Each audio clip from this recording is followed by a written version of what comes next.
Carolina Panthers are now 3-5 after a game that featured very good defense by both Los Angeles Rams and the Carolina Panthers. The final score in this game was Carolina Panthers 13, Los Angeles Rams 10.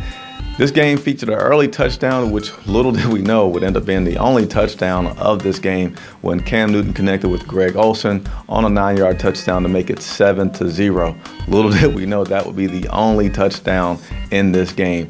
Talk about the defensive performance. Both teams featuring pretty good running backs. Jonathan Stewart finished with 42 yards on 15 carries, 17 yards coming on 1 carry for him. Todd Gurley on the other side had 48 yards on 12 carries and 18 yards he had on 1 carry as well for him. So pretty good job of defenses on both sides. Also, defensively, Cam Newton was sacked 5 times by the Los Angeles Rams. Our Carolina Panthers front 7 picking up the pace. They didn't quite get the 8 sacks that they had versus the Arizona Cardinals, but they got 3 sacks today. Like to see those guys continue to trend up and get those sacks that they weren't getting early on. And hats off to Mario Addison. He had 2 of those 3 sacks that the Carolina Panthers had so far. Talking a little bit about the offensive side of the ball, Cam Newton today, you know, he's not been the most consistent guy as far as accuracy, but today his accuracy seemed a little bit more off than usual, if that's such a word. Really was missing some guys, really wide left or really high. Tried to hit Kelvin Benjamin a few times, but just couldn't make that connection.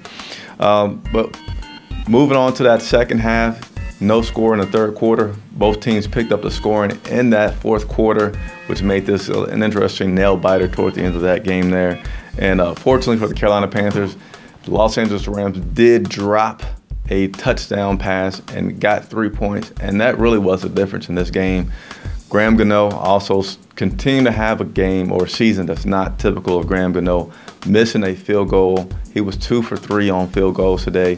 You got to hope that this guy continues to find ways to pick it up and play solid for us. Graham, we have high expectations of you. Just want to see you continue to pick that up. James Bradbury, he returned to the field today, did really good. He had, I know, an early on possession where he went for that down and out, and they got him, but he rebounded and played well. He was tested a lot deep in this game in the fourth quarter. Played pretty solid. He did get that touchdown scored on him on the end, but that was the back shoulder pass that you see quarterbacks in this NFL perfecting. That's really hard to tough, and they got him on that one. But overall, really good game. Glad to see Thomas Davis yet again continuing to ball out. His interception that he got, this guy looked like he went 2-3 feet, 3 or 4 feet, I should say, in the air to grab that ball. And I really feel that this team, of all the teams that could pick it up, I feel like the Carolina Panthers are a team that has the biggest chance to really pick it up and make this an interesting second half of the NFL season, because they have a lot of talent on this team. So I'll be back in the locker room tomorrow with the Carolina Panthers. Please, if you like this video, press the like button, subscribe, and as always, leave your comments below. This is Chris Jenkins reporting for Charlotte Vibe.